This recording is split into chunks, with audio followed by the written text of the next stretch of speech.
ਸਾਡੇ ਲਈ ਹਰ ਸਾਲ ਇਹ ਮੂਵਮੈਂਟ ਆਉਂਦੇ ਨੇ ਜਦੋਂ ਗੌਰਵ ਜੀ ਬੋਲਦੇ ਨੇ ਆਪਣੇ ਭਾਈ ਸਾਹਿਬ ਦੇ ਹਵਾਲੇ ਨਾਲ, ਆਪਣੀ ਮਾਤਾ ਜੀ ਦੇ ਹਵਾਲੇ ਨਾਲ, ਆਪਣੇ ਪਿਤਾ ਜੀ ਨੂੰ ਸਨਮੁਖ ਰੱਖਦਿਆਂ, ਤਾਂ ਉਹ ਸਾਡੇ ਸਭ ਦੇ ਅੰਦਰ ਇੱਕ ਐਸਾ ਜਜ਼ਬਾ ਜਿਉਂ ਪੈਂਦਾ ਜਿਹਦੇ ਨਾਲ ਅੱਖਾਂ ਵੀ ਨਮ ਹੋ ਜਾਂਦੀਆਂ, ਦਿਲ ਇੱਕ ਤਰ੍ਹਾਂ ਦੇ ਉਛਾਲੇ ਨਾਲ ਭਰ ਜਾਂਦਾ। ਮੈਂ ਮੋਹਨ ਲਾਲ ਭਾਸਕਰ ਜੀ ਨੂੰ ਯਾਦ ਕਰਦਿਆਂ ਹੋਇਆ ਕਿ ਉਹ ਬਹੁਤ ਖੁਸ਼ ਹੋਣਗੇ ਆਪਣੇ ਇਸ ਪਰਿਵਾਰ ਦੇ ਇਸ ਸਾਰੇ ਅਮਲ ਦੇ ਉੱਤੇ।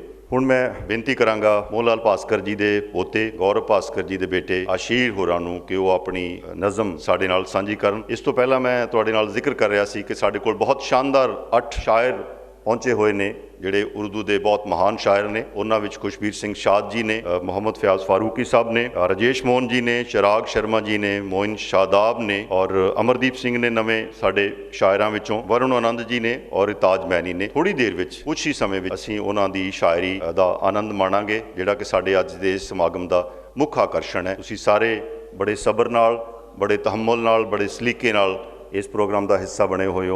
मैं तुहाडा बहुत बहुत मशकूर हाँ। आशीर, अपनी नज़म पेश करो। Good evening everyone. मैं आशिर सागर भास्कर आपके सामने एक नज़म पेश करना चाहता हूँ जिसमें कि 3 पीढ़ियों का रिश्ता बताया हुआ है। एक बाप अपने बेटे के लिए क्या करता है और वही बेटा आगे जाके अपने बाप के लिए क्या करता है। वक्त कटा, साल बढ़ा, पर तब भी सब अनजान था, मैं फिर भी उसकी जान था। बिस्तर को गीला करना हो या फिर रातों को रोना, एक बाप ही था जिससे छीना था मैंने उसका सोना। सुबह फजर तक गोदों में खिलाता, झूले में झुलाता, सुबह में कमाता, शाम को चलाता। एक बाप ही था जिसने मुझे रोते को हंसाया था। मैं खुद इस बात से हैरान हूँ कि कल मुझे वो किस तरह पढ़ रहा था। अब्बा तो छोड़ो यार, अभी भी ना निकला था, फिर भी मेरी वो सारी फरमाइशें पूरी कर रहा था। और मैं भी उसके लाड प्यार में अब ढलने लगा था।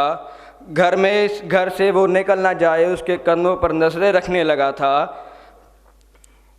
मुद्दे तो 1000 थे बाज़ार में उसके पास, पर कब सूरज ढल जाएगा उसको इसका ही इंतज़ार था। और मैं भी दरवाज़े की चौखट की ओर ताकता रहता था। वॉकर जब भी होती थी आवाज़, वॉकर से झांकता रहता था। देख के उसकी शक्ल दूर से उसे अपने पास बुलाता था। जो भी इशारे आते थे करके उसे अपने पास बुलाता था। वो भी सब छोड़ छाड़ के मुझे सीने से लगाता था। कभी हवा में उछालता, कभी करतब दिखाता था। और मेरी एक मुस्कान के लिए कभी हाथी कभी घोड़ा बन जाता था। और सो सकूं रात को सुकून से, इसलिए सारी रात एक करवट में गुजारता था। पर वो बचपन शायद सो चुका था, मैं भी जवानी की दहलीज़ में कदम रखने लगा था। उसकी कुर्बानी को उसका फ़र्ज़ समझने लगा था। चाहे वो फिर खुद बिना पंखे के सोना हो या फिर मुझे हवा में सुलाना। तपते बुखार में वो ठंडे माथे पर पट्टियाँ, या मेरी हर ज़िद के आगे झुक जाना। वो बचपन था, वो गुज़र गया, वो रिश्ता था, वो सिकुड़ गया। और मैं भी उस कुर्बानी के बोझ को उठा नहीं पाया, इसलिए वो शहर मैं कहीं दूर छोड़ आया। नया शहर था, नए शहर की हवा मुझ पे चढ़ने लगी थी। नौकरी जो मिल गई थी, पैसे जो आने लगे थे, क्या ज़रूरत है अब्बू को, ये ख्याल मेरे मन में आने लगे थे। और उधर मेरा बाप बेचैन था। कभी रोज़ तो घर आ जाओ बेटा, यही था उसकी फरियाद में। और मैं उससे हिसाब लेने लगा था जो सारी दुनिया का कर्जदार हो चुका था। कि क्या ज़रूरत है अब्बू आपको इतने पैसे की, ये सवाल मैं करने लगा था।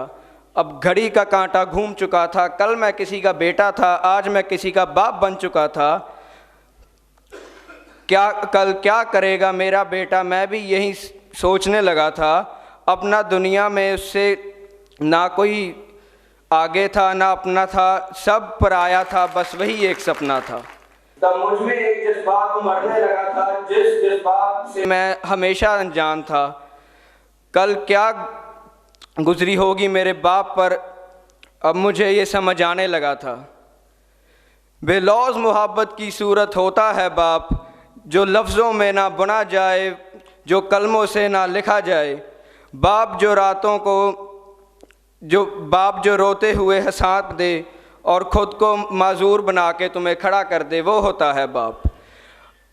एक संदेश मेरी तरफ से सारी अवाम के नाम, एक रोज़ तुम्हें एहसास ज़रूर होगा, मसरूफ़ तुम रहे उम्र दराज वो होगा, जिसकी उंगली का सहारा पकड़कर चला करते थे, आज शायद वही छड़ी का तलबगार होगा। जिसके सदक़े में जी रहे हो आज, कल वो ना रहा तो क्या होगा। पर अभी वक्त बचा है कुछ खास तुम्हारे पास, तब तक जब तक बाप का साया तुम्हारे साथ होगा। और अगर जन्नत के तलबगार हो तो सीने से लगा लेना, क्योंकि कल वही जन्नत का सरदार होगा। सब गिले शिकवे मिटाकर चिपक जाना उसको, क्योंकि आज तो बाप है कल, मगर कल बाप तुम्हारे साथ ना होगा। धन्यवाद।